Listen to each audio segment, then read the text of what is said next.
Assalamualaikum warahmatullahi wabarakatuh. Innal hamdalillah nahmaduhu wa nasta'inuhu wa nastaghfiruh wa na'udzu billahi min syururi anfusina wa min sayyiati a'malina. May yahdihillahu fala mudhillalah wa may yudlil fala hadiyalah.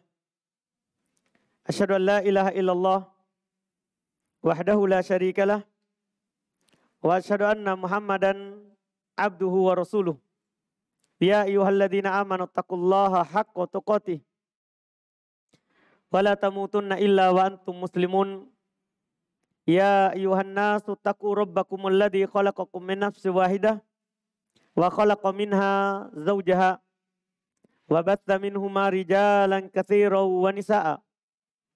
Wattaqullaha alladzi tasaaluna bihi wal arham innallaha kana 'alaikum raqiba. Ya ayyuhalladzina amanu taqullaha wa qulu qawlan sadida yuslih lakum a'malakum wa yaghfir lakum dzunubakum wa may yuti'illaha wa rasulahu faqad faza fawzan 'azima. Amma ba'd, fa inna asdaqal hadithi kitabullah wa khairul hadi nabiyina Muhammadin sallallahu alaihi wa ala alihi wasallam wa syarrul umuri muhdatsatuha fa inna kulla muhdatsatin bid'ah wa kulla bid'atin dhalalah wa kulla dhalalatin finnar. Al-ikhwan wal akhwat rahimani wa rahimakumullah. Alhamdulillah, kita memuji Allah Subhanahu wa taala di siang hari ini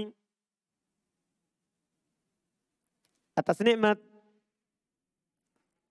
pemberian Allah Subhanahu wa taala kita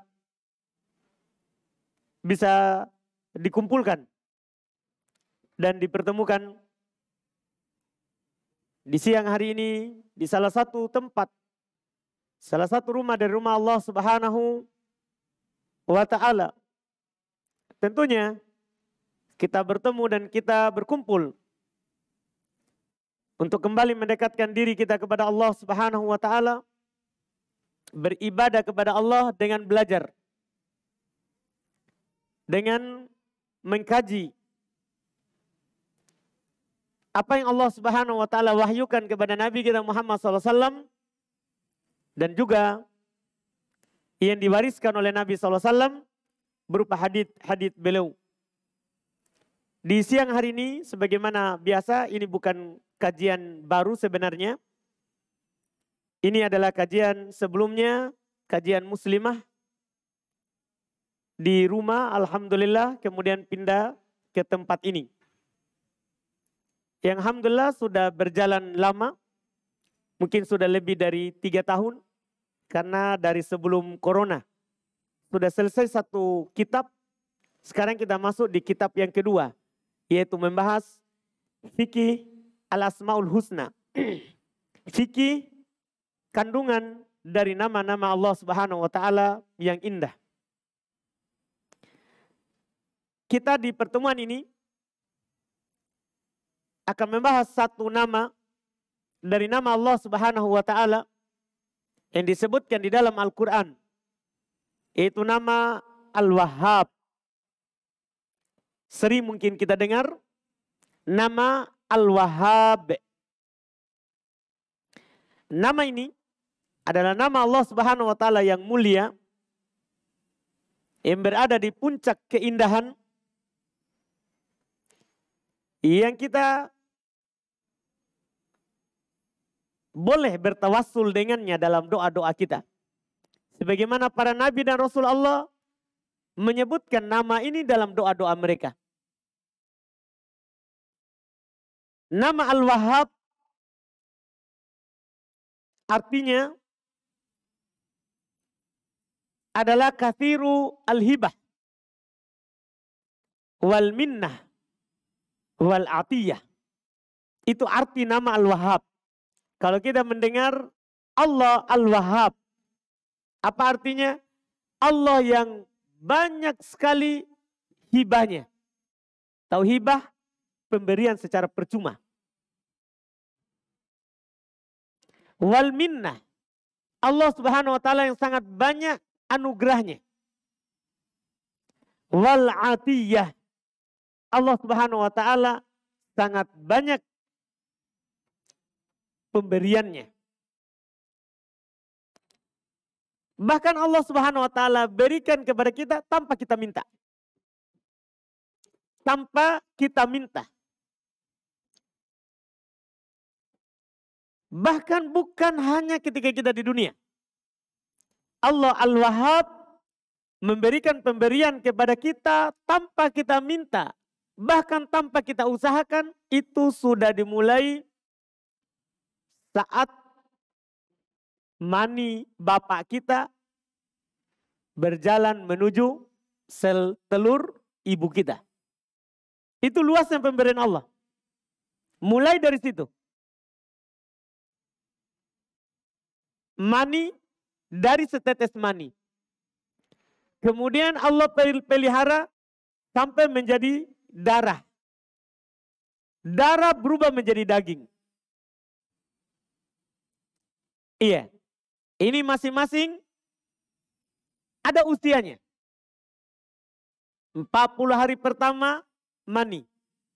Allah pelihara kita, Allah jaga.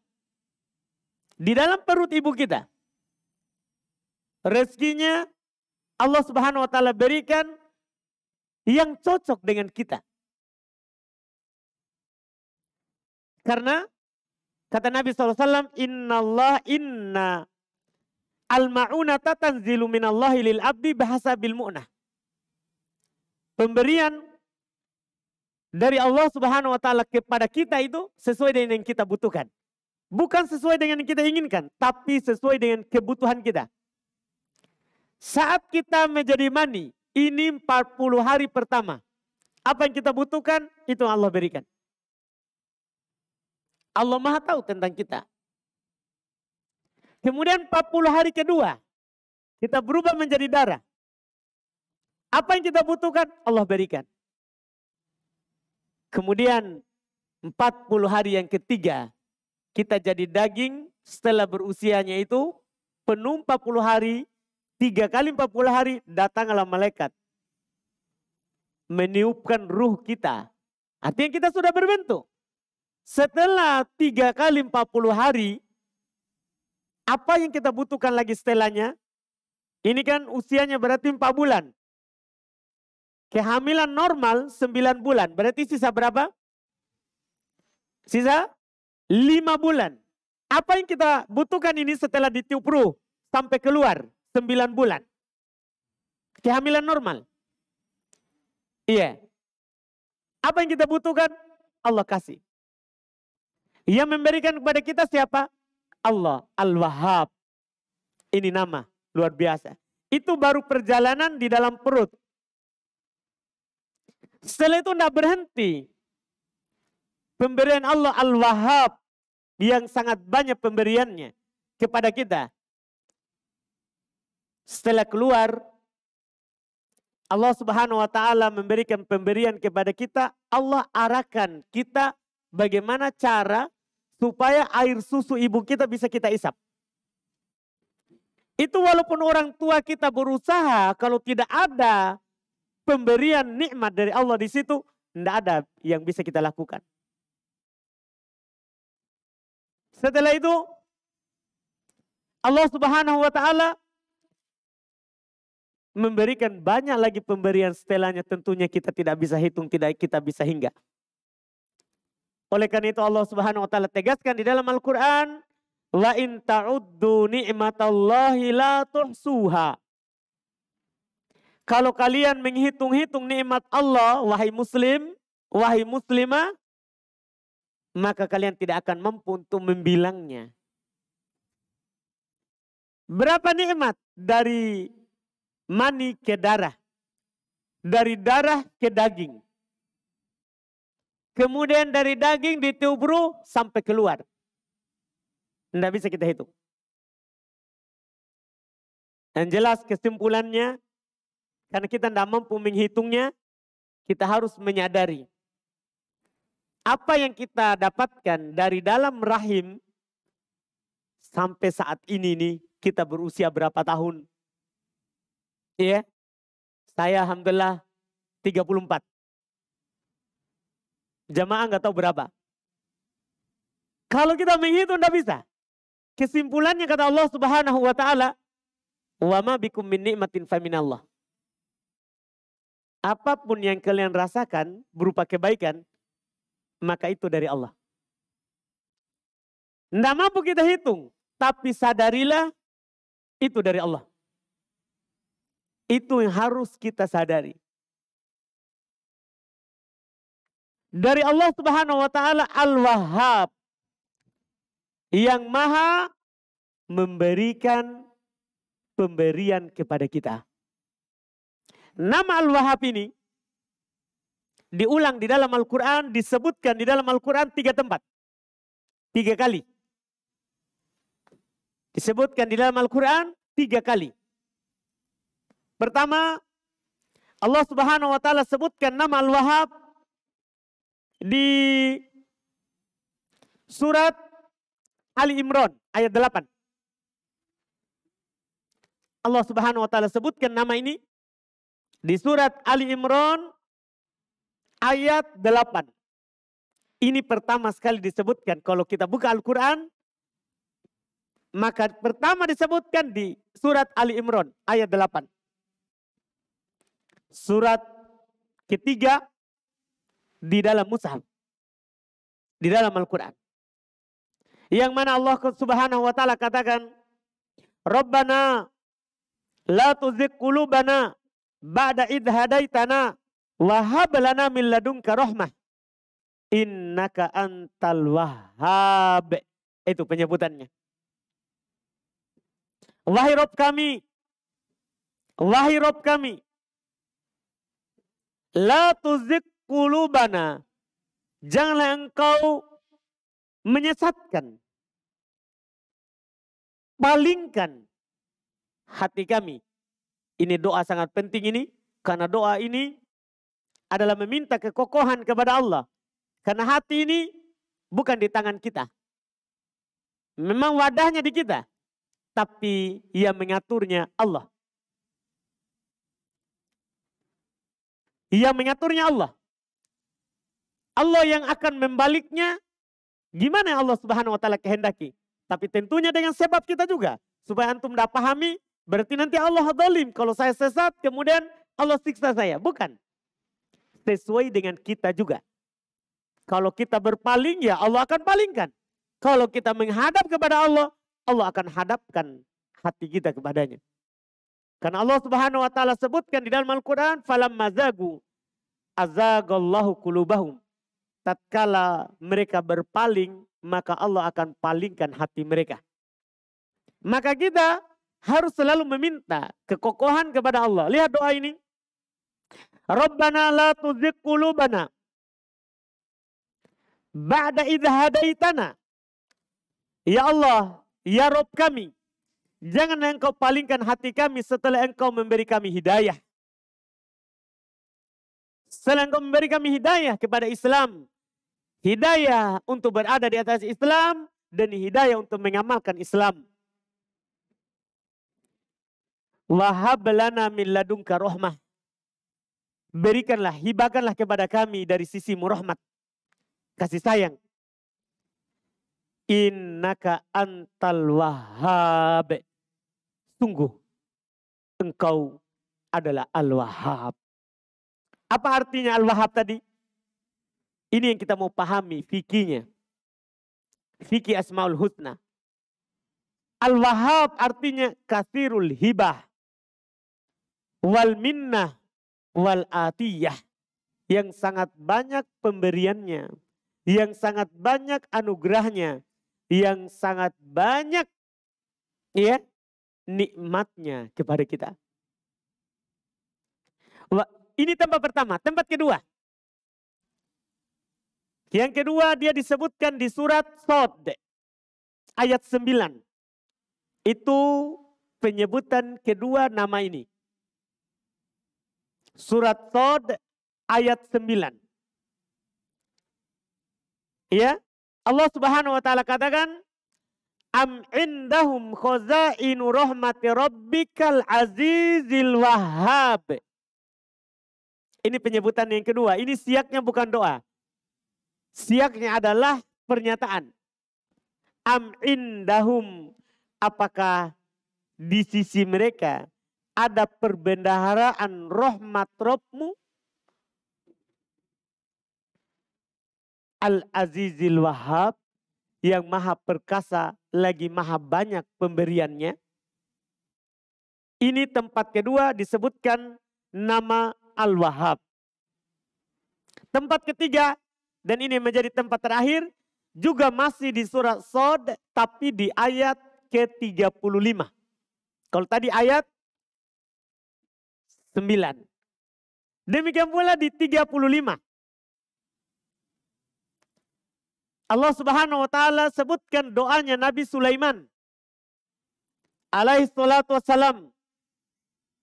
Yang mana kata Allah Subhanahu wa taala menghikayatkan ucapannya, doanya Nabi Sulaiman, qala rabbighfirli wa habli mulkan la yanbaghi li ahadin min ba'di innaka antal wahhab. Ini tempat ketiga.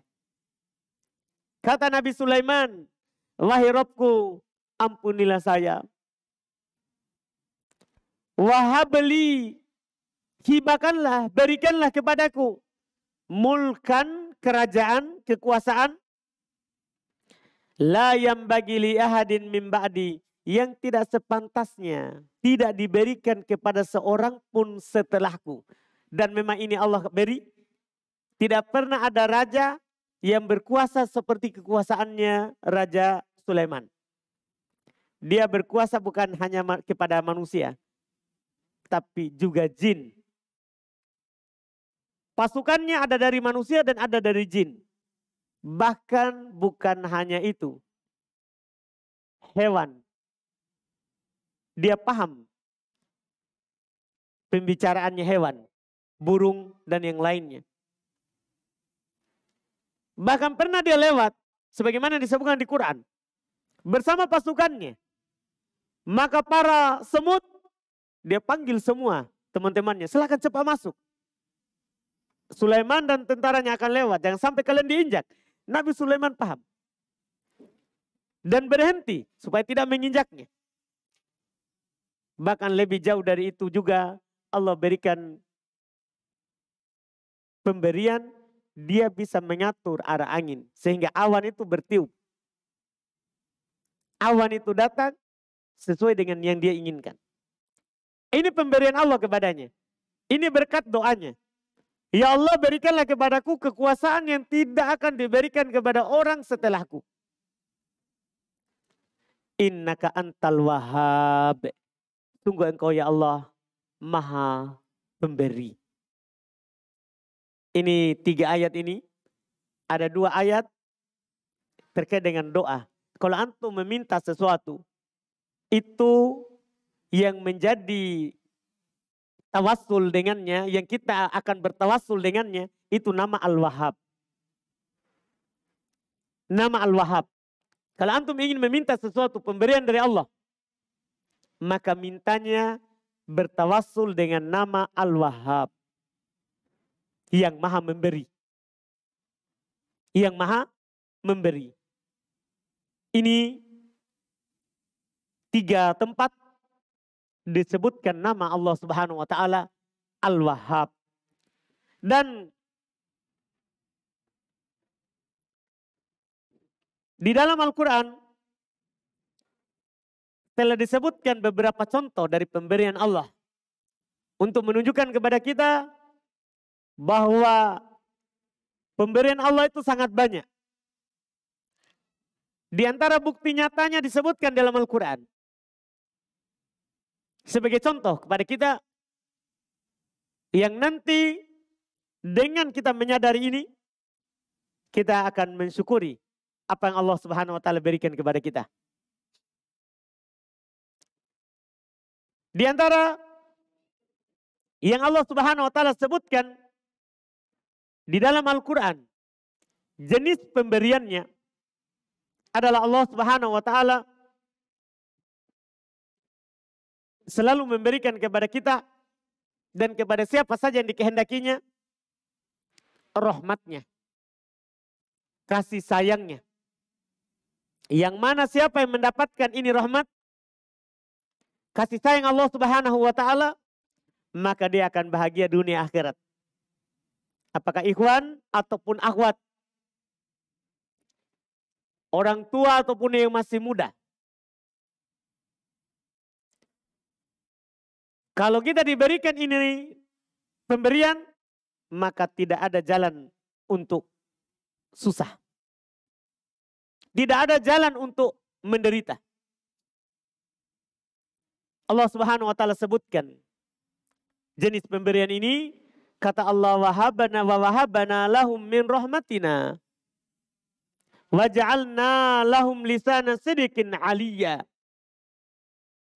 Allah katakan, kami hibahkan kepada mereka, kami berikan kepada mereka min rahmatina, pakai min. Kalau ulama tafsir bilang min ini maknanya at-tab'id, sebahagian. Kami berikan kepada mereka sebahagian dari rahmat kami.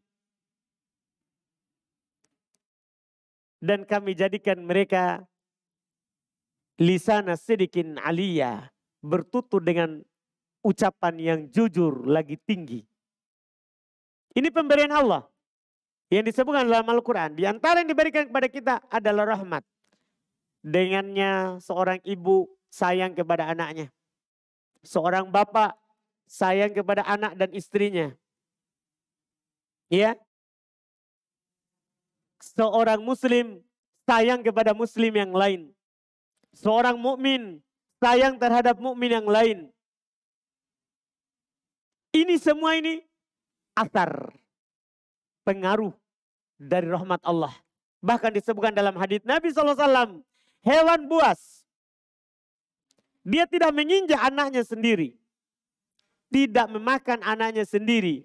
Kenapa itu? Itu asar, pengaruh dari rahmat Allah yang harus kita ketahui.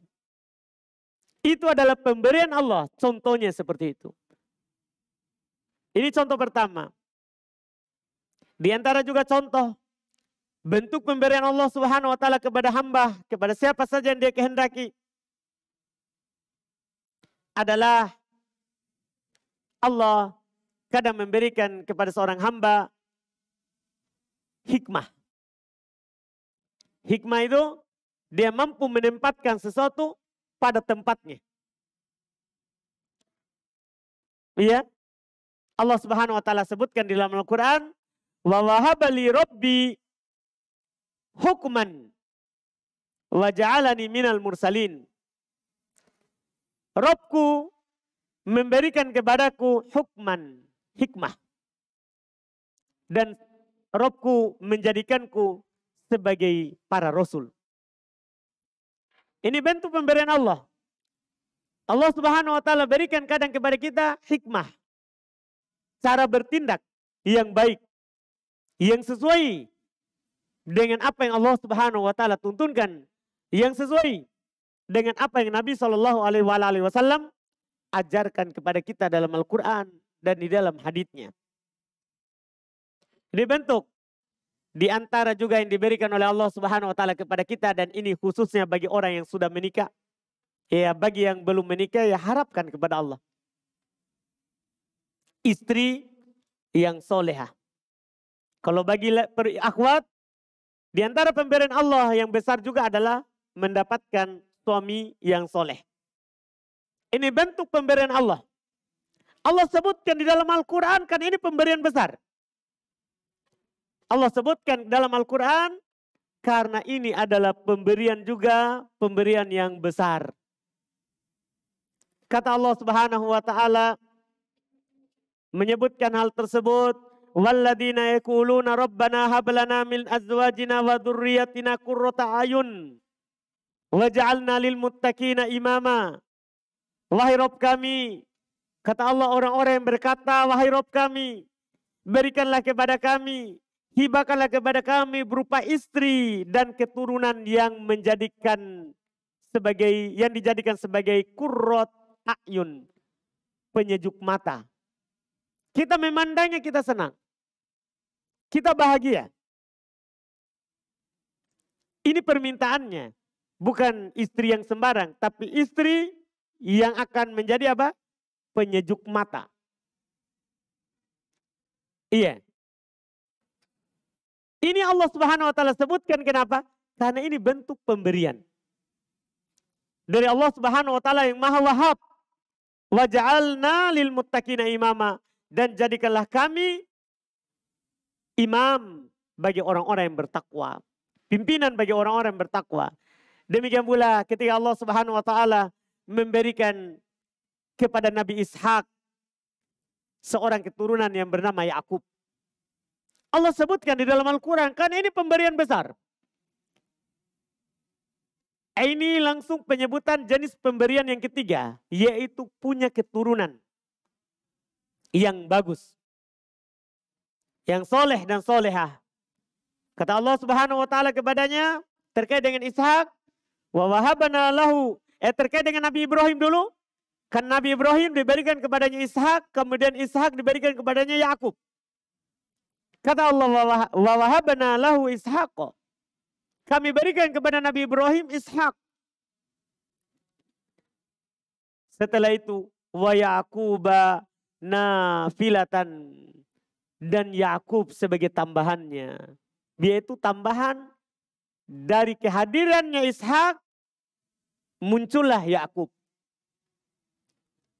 Ini keturunan Nabi semuanya. Iya. Nabi Ibrahim melahirkan seorang anak yang bernama Ishak. Dari Ishak muncul Yakub. Dari Yakub muncul Nabi Yusuf dan saudara-saudaranya. Dan saudara-saudaranya. Ini semua disebutkan oleh Allah Subhanahu wa taala sebagai hibah. Sebagai pemberian Allah Subhanahu wa taala yang Maha Wahhab. Kenapa? Karena ini adalah jenis dan bentuk dari pemberian Allah Subhanahu wa taala kepada hamba. Kepada hamba. Dan pemberian Allah Subhanahu wa taala sangat banyak tentunya. Tidak bisa kita hitung, tidak bisa kita hingga sebagaimana kita katakan di awal. Bahkan di dalam yang kita sebutkan tadi, anak, Allah akan berikan kepada siapa yang dikehendakinya, tidak kepada siapa yang dikehendakinya. Semuanya dibangun di atas hikmah Allah. Allah tahu kalau dia butuh, Allah juga tahu kalau dia tidak butuh. Makanya Allah sebutkan di dalam Al-Quran, lillahi mulkus samawati wal ard, yakhluqu ma yasha, yahabu liman yasha'u inatha, wa yahabu liman yasha'u dzukura, aw yuzawwijuhum dzukrana wa inatha, wa yaj'alu ma yasha'u akima, innahu alimun qadir. Ayat ini adalah hiburan untuk orang-orang yang sudah menikah lama tapi belum punya anak. Belum punya keturunan.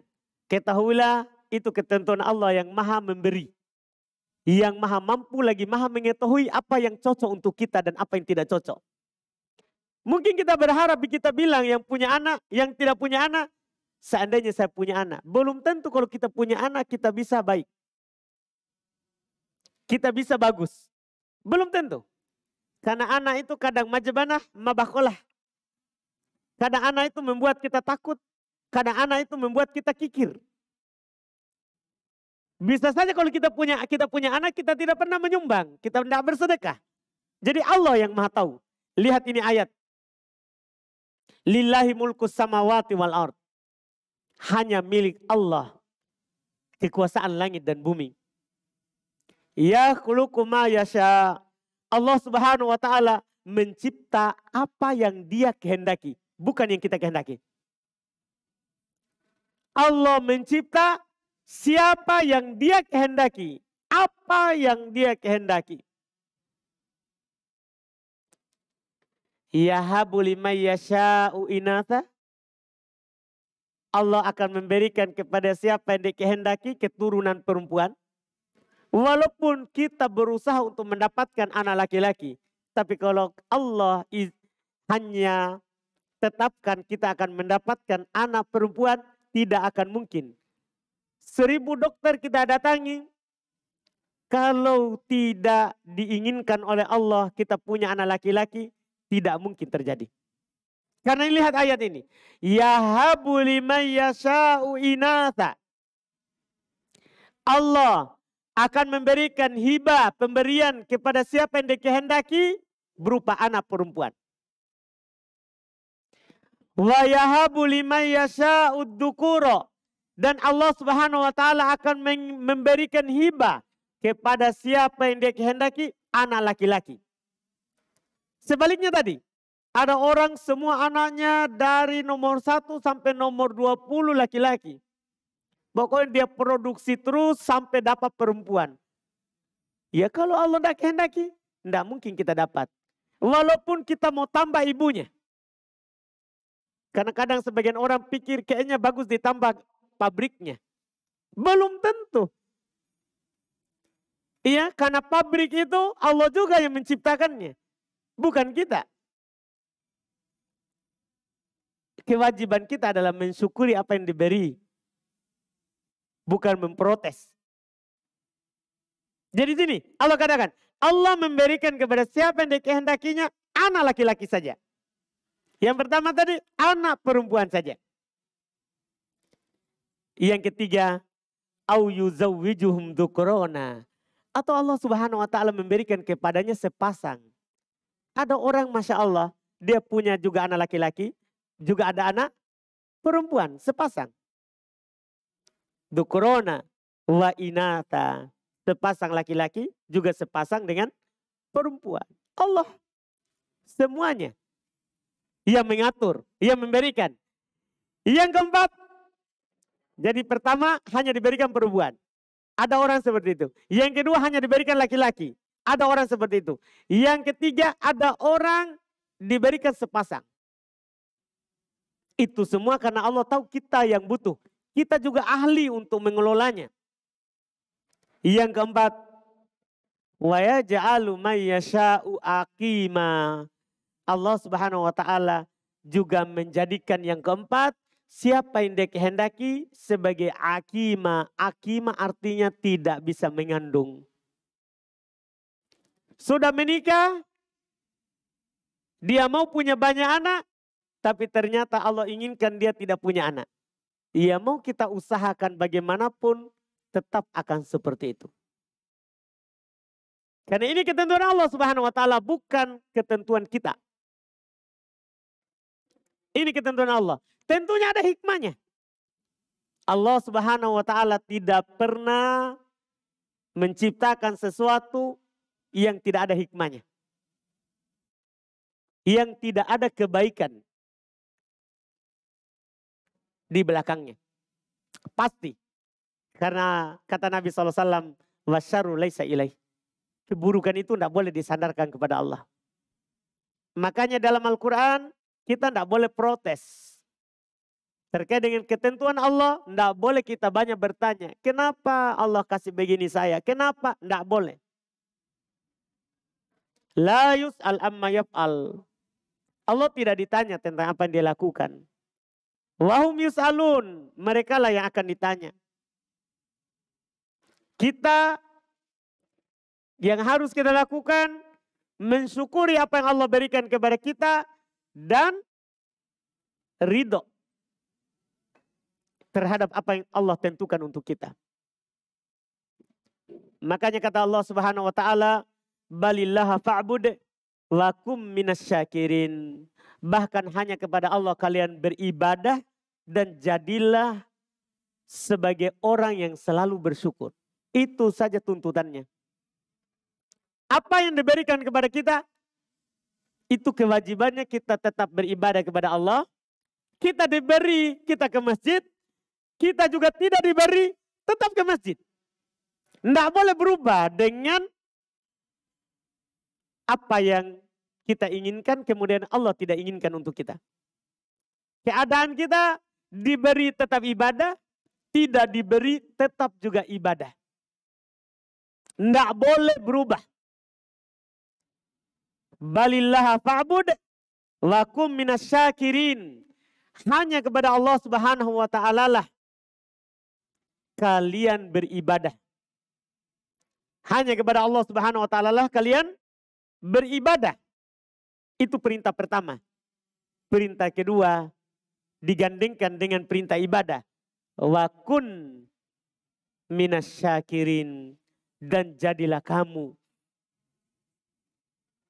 dari orang-orang yang selalu bersyukur. Jadilah kamu dari golongan hamba yang selalu bersyukur atas apa yang Allah Subhanahu wa taala berikan kepada kita. Tidak boleh kita beribadah kepada Allah saat pemberian Allah itu sesuai dengan yang kita inginkan. Kemudian kalau Allah tidak beri dengan yang kita inginkan, kita tidak beribadah kepada Allah. Tidak boleh begitu. Itu dicela oleh Allah Subhanahu wa taala dan itu yang akan membuat kita sengsara sendiri. Jadi harus kita lakukan seperti tadi. Tetap menyembah Allah, jadi orang yang selalu bersyukur. Tidak boleh jadi golongan yang kedua. Menyembah Allah kalau senang, kalau lagi susah, lupa kepada Allah. Itu tidak dibolehkan. Saya sebutkan ayat terakhir yang dengannya kita tutup pertemuan kita kali ini. Dan kita cukupkan dengan satu nama ini. Kemudian kita lanjutkan dengan tanya jawab. Kata Allah Subhanahu wa taala di dalam Al-Quran menyebutkan golongan manusia yang tercela. Yang kita tidak boleh bersifat dengannya. Kata Allah, wa minan nasi may ya'budullaha ala harfin. Fa in asabahu khairun itma'anna bih. Wa in asabathu fitnatun inqalaba ala wajhihi. Khasirat dunya wal akhirah. Dalika huwal khusranul mubin. Di antara manusia, semoga kita tidak masuk di dalamnya. Di antara manusia, ada orang yang menyembah Allah Subhanahu wa taala di tepi-tepi. Di ujung. Ada yang beribadah kepada Allah di ujung-ujung. Gimana bentuknya itu? Allah sebutkan contohnya supaya kita paham apa maksudnya menyembah Allah di ujung. Kata Allah, fa in asabahu khairun itma'anna bih. Jika dia memperoleh kebaikan, diberikan apa yang dia mau, itma'anna bih, maka dia tenang, bahagia. Iya. Sembah Allah Subhanahu wa taala. Tapi wa in asobathu fitnah, kalau dia ditimpa oleh ujian. Kalau dia ditimpa oleh ujian dari Allah Subhanahu wa taala, inqalaba ala wajhihi. Langsung berbalik ke belakang. Tadinya ke masjid, setelah itu tidak pernah lagi dilihat di masjid. Waktu dia lapang, Masya Allah taklim terus. Pokoknya dia masuk dalam grup pemburu taklim.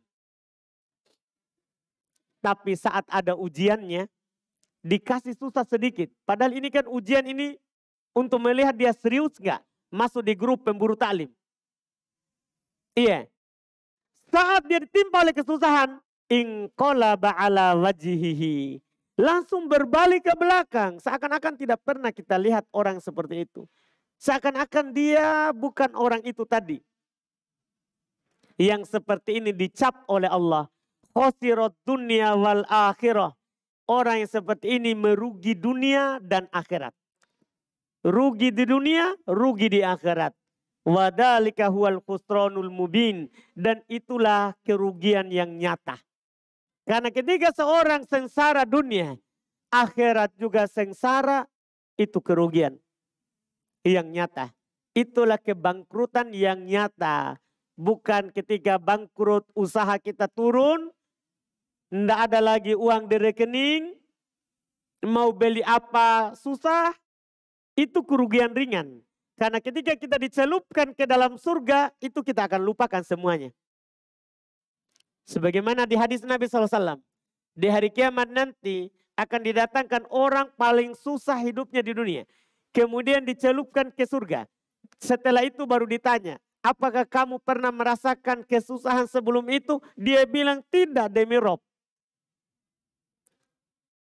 Padahal susah di dunia. Sebaliknya ada golongan yang tidak pernah susah di dunia. Tidak ada ujiannya sama sekali. Apa yang dia mau ada. Dicelupkan satu kali di neraka, dikeluarkan. Kemudian ditanya dengan pertanyaan yang sama.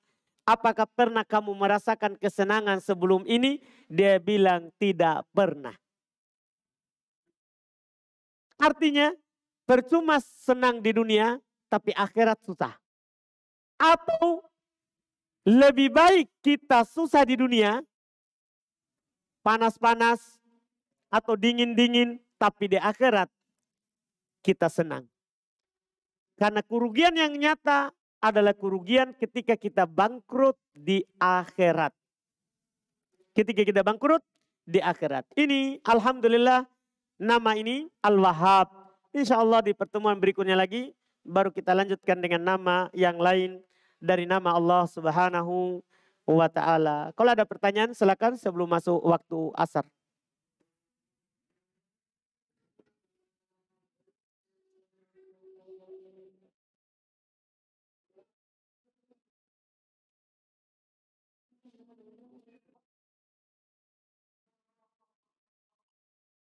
Ini ada pertanyaan. Apa Ustadz, mertua saya masih suka tahlilan selamatan di rumahnya. Terus saya dan suami mau menolak kalau dipanggil. Tapi takut karena belum pasti marah. Jadi kadang saya datang siangnya bantu-bantu masak. Terus malamnya saya tidak ikut acaranya atau kadang sebaliknya. Bagaimana sebaiknya sikap saya dan apakah kami berdosa kalau tetap hadir? Pertama sekali kita nasihati dulu. Tapi jangan pas momennya. Iya, karena kadang sudah dibeli bahan-bahannya baru kita pergi lagi nasihati. Nasihatinya di tempat lain. Di saat yang tepat yang kita lihat bahwa nasihat di situ bermanfaat untuknya. Karena nasihat itu tidak sembarang dikasih. Kita kasih kalau pada saat memang momennya bermanfaat. Karena Allah Subhanahu wa Ta'ala katakan fadzakir inna fa'ati dzikra. Berikan nasihat kalau memang saat itu bermanfaat. Jadi kita harus pandai melihatnya. Itu dulu yang pertama. Kalau diterima alhamdulillah hidayah dari Allah. Kalau tidak diterima maka tetap temani. Berbuat baik kepadanya. Mendoakan hidayah untuknya. Itu yang pertama. Yang kedua, kalau itu tidak diterima, kita hindari. Kita hindari. Kalau bisa. Kalau tidak menimbulkan mudarat yang lebih besar. Itu pertimbangannya. Kalau kita menghindari, tidak ada mudarat yang lebih besar. Maksudnya nanti kita akan dibombe. Dia tidak dianggap lagi jadi anak. Iya kan? Atau nanti kita mau bilang kebaikan, tapi tidak akan diterima karena kita sudah dicap keras. Intinya kalau tidak ada mudarat yang lebih besar, maka kita hindari. Kalau ada mudaratnya, maka tahap ketiga. Itu tahap kedua tadi. Menghindari. Kalau akan ada mudaratnya, kalau kita tidak hadir, dan akan muncul manfaat sebenarnya kalau kita hadir, maka tetap kita hadir, kita bantu dengan hati yang mengingkari.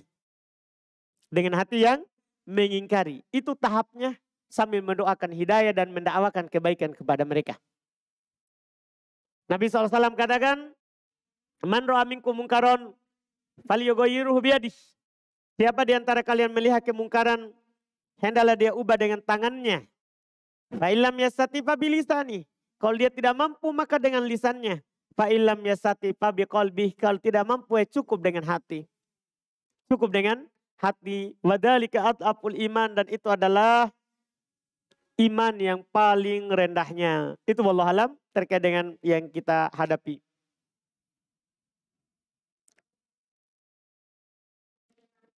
Ini ada pertanyaan berikutnya, bolehkah harta orang yang meninggal digunakan umroh oleh keponakannya dengan niat umroh untuk orang yang meninggal tersebut? Orang yang meninggal tersebut janda, tidak punya anak, dan tidak ada wasiat sebelum meninggal. Bagaimana pula dengan hartanya? Apakah keponakannya berhak mengambilnya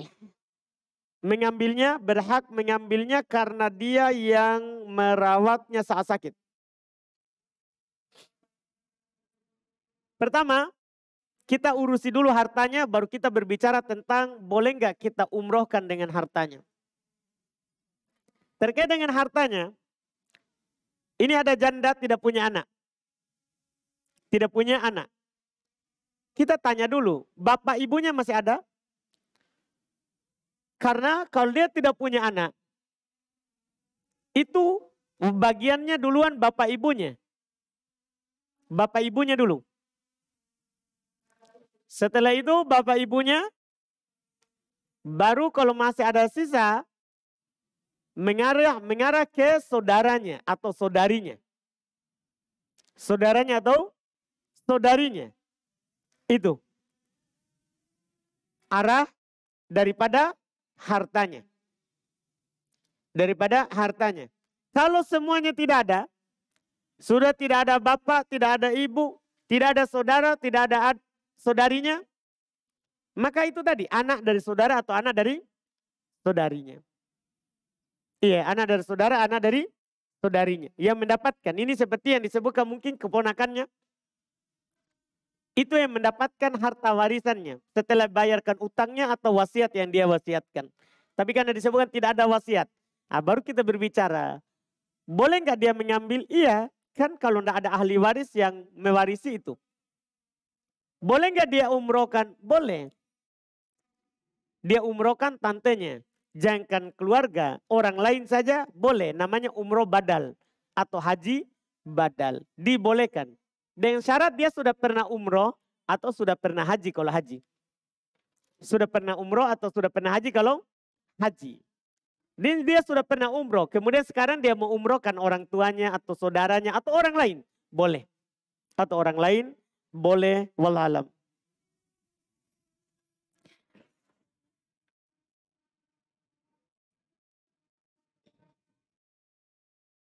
Apakah semua umat Islam adalah salafi? Sebab saya pernah dengar di medsos, ada dai yang mengatakan semua umat Islam adalah salafi. Mohon penjelasannya. Siapa yang mengucapkan seperti itu? Apa dalilnya? Karena untuk mengatakan semua umat Islam adalah salafi, butuh dalil. Karena definisi salaf itu sudah ditentukan oleh Nabi, bukan kita. Sebagaimana definisi ahli sunnah wal jamaah, at-thaifatul mansurah, al-firqatun najiyah, semua itu sudah ada ketentuannya dari Nabi SAW. Yaitu ketika Nabi SAW menjelaskan umatnya akan terpecah menjadi 73 golongan. Apa kata Nabi SAW? Kulluha finnar illa wahidah. Semuanya di neraka kecuali satu. Ini diancam di neraka. Dia Islam. Tapi diancam di neraka. Semuanya neraka kecuali satu. Yang disebutkan bukan orang. Supaya sesuai nanti cocok sampai akhir zaman. Bukan orang, tapi ciri. Ciri. Bukan kulit. Bukan. Bukan orang yang disebutkan. Tapi ciri yang dia pegang. Kata Nabi cirinya, man kana ala mitli ma ana alaihi wa ashabi. Siapa yang berada di atas apa yang saya berada di atasnya hari ini dan para sahabatku. Itulah salafi. Namanya salafi itu artinya orang yang menisbatkan dirinya ke salaf. Ke siapa? Ke Nabi dan para sahabat. Nah, sekarang yang mengaku seperti itu. Apakah dia sandarkan, dia bilang dia salafi? Apakah dia lakukan sesuai dengan yang Nabi lakukan? Masa kita katakan salafi baru dia harap berkah di kubur? Kan tidak cocok. Karena Nabi tidak pernah harap berkah di kubur. Apakah kita akan katakan salafi orang yang mencari berkah di hewan? Di pohon? Tidak mungkin. Karena Nabi SAW pernah bersama sahabat di perang Hunain. Saat Fatu Makkah. Setelah Fatu Makkah ada yang mau diperangi. Yang disebut dengan perang Hunain. Para sahabat yang baru masuk Islam melihat orang-orang musyrikin punya pohon bidara. Yang dia menggantungkan pedang di situ supaya berberkah kalau dipakai perang. Di antara sahabat yang baru masuk Islam, yang belum banyak hukum Islam yang dia tahu, belum kokoh tauhid waktu itu. Karena baru masuk dari kekafiran, baru keluar dari kekafiran. Ya Rasulullah ij'al lana dzata anwatin kama lahum dzata anwat. Ya Rasulullah, jadikan untuk kami pohon bidara tempat menggantung pedang seperti mereka itu. Apakah Nabi katakan, iya, kita ambil juga pohon bidara yang lain. Nabi langsung bertakbir, Allahu Akbar, Allahu Akbar. Belum ingkari keras. Kalian telah mengatakan seperti yang diucapkan oleh Bani Israel kepada Nabi Musa. Ij'al lana alihan kama lahum alihah. Jadikan kami Tuhan, sembahan sebagaimana mereka punya sembahan. Nabi marah besar, itu dianggap menjadikan itu pohon sebagai Tuhan. Padahal mau ambil berkah. Apakah kita akan mengatakan ini orang salafi, baru dia keramatkan pohon? Apa kita akan jadikan orang salafi sebagai orang yang membesarkan dan mengagungkan wali melebihi Allah? Susah. Masa kita mau jadikan salafi, sandarkan kepada salaf, maksudnya pengikutnya Nabi, orang seperti itu? Iya. Orang yang berucap seperti ini hanya dua kemungkinan. Pertama, dia orang bodoh, tidak tahu apa-apa. Yang kedua, orang pintar. Itu yang kedua. Orang pintar, tapi pintarnya bukan karena pintar terkait dengan dalil nakli, tapi dalil akli.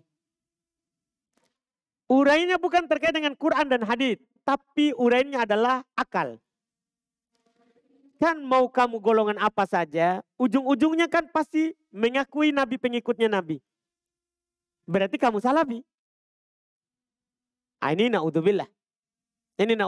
Ini adalah tentunya pernyataan yang jauh dari yang benar. Jauh dari yang benar. Jangan terlalu banyak mendengar orang-orang seperti itu. Iya, jangan terlalu banyak mendengar orang-orang seperti itu. Alhamdulillah kita cukupkan. Masih ada pertanyaan, tapi karena sudah masuk waktu, kita cukupkan. Alhamdulillah. Subhanallah hamdik. Asyhadu an la ilaha illa anta astaghfiruka wa atubu ilaik. Assalamualaikum warahmatullahi wabarakatuh.